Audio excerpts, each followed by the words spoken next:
জামাত ক্ষমতায় গেলে নাকি শরিয়া কায়েম করবে না, এই জাতীয় একটা কথা বলা হয়েছে না? ওদেরকে ধরে জিজ্ঞেস করেন, পাগল শরিয়া বলতে বুঝিস কি? আগে ক্লিয়ার কর। শরিয়া মানে খালি চোরের হাত কাটা? শরিয়া মানে খালি কেউ জিনা করলে পাথর মেরে মেরে ফেলা? এর বাইরে শরিয়ার কোনো শিক্ষা নাই। আর আল্লাহ যেটা বলেছেন সেটাই তো শরিয়া, নবী যেটা শিখিয়েছেন সেটাই তো শরিয়া। জামাত কি বলছে? ক্ষমতায় গেলে ইনসাফ কায়েম করবো। ইনসাফ কি শরিয়াত না? বৈষম্য দূর করবো, এটাকে শরিয়াত না? গরিব দুঃখীর হক আদায় করবো, এটাকে শরিয়াত না? নারীদের ইজ্জত নিয়ে কাউকে ছেড়ে মেরে খেলতে দেবো না, এটা শরিয়াত না? আরে তোমরা শরিয়াত বলতে বোঝাও কি? শরিয়াত বলতে বোঝাও কি? এমনকি তারা যে প্রলোভন দিচ্ছে ক্ষমতায় গেলে তারা শরিয়াত কায়েম করে উল্টিয়ে ফেলবে, এটা কোন শরিয়াত? গতকালও তো আমি দেখেছি, আমি নিজ কানে ভিডিও, সরাসরি তো ছিলাম না, এই মাঠের কথা বলছি। এই মাঠে আমার নাম ধরে নিকৃষ্ট ভাষায় গালিগালাজ করা হয়েছে নাকি হয় নাই? আমাকে আজকে এখানে আসতে দিবে না এরকম ঘোষণা অথর্ব দিয়েছে নাকি দেয় নাই? এই গিবত করো তোমাদের শরিয়া, গালিগালাজ করো তোমাদের শরিয়া, হুমকি ধমকি দেওয়া তোমাদের শরিয়া, গুন্ডামি রাস্তারি করো তোমাদের শরিয়া, বেটা ফাজিল ভণ্ডামি চালাও। যতদিন একসাথে থাকো তখন কোনো দোষ নজরে পড়ে না, যখন আলাদা হও তখন ফতোয়া দিতে দ্বিধা করো না। মনে রাখবেন, আমরা ফতোয়াকে বিশ্বাস করি, কিন্তু ফতোয়া দিয়ে কেউ যদি ইসলামের জাগরণ, বাংলাদেশ পন্থীদের জাগরণ রুখে দিতে চায়, আমরা তাদেরকে সুযোগ কিছুতে দেব না।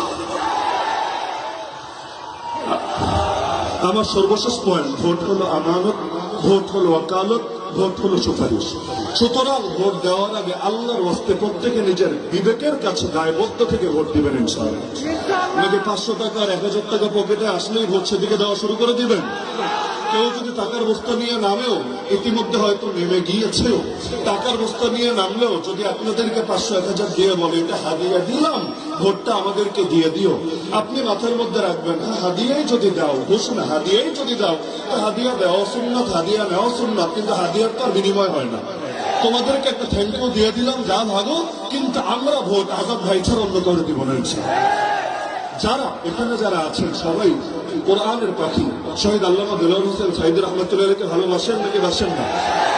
আজকে আমি এই জনসমুদ্রকে বলতে চাই, যারা আল্লামা সাঈদীকে ভালোবাসেন আগামী 12 তারিখ দাঁড়িপাল্লায় ভোট দিবেন। যারা আগামী প্রধানমন্ত্রী ডাক্তার শফিকুর রহমানকে ভালোবাসেন আগামী 12 তারিখে দাঁড়িপাল্লায় ভোট দিবেন।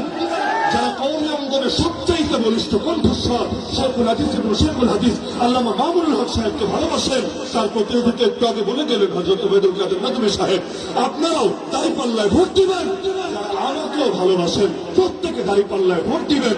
দাঁড়িপাল্লা ইনসাফের প্রতীক, দাঁড়িপাল্লা ন্যায়ের প্রতীক। দাঁড়িপাল্লাকে জয়যুক্ত করলে ইনশাআল্লাহ আগামীর বাংলাদেশ চাঁদাবাজদের হাতে যাবে না, খুনিদের হাতে যাবে না, টেম্পো স্টারদের হাতে যাবে না।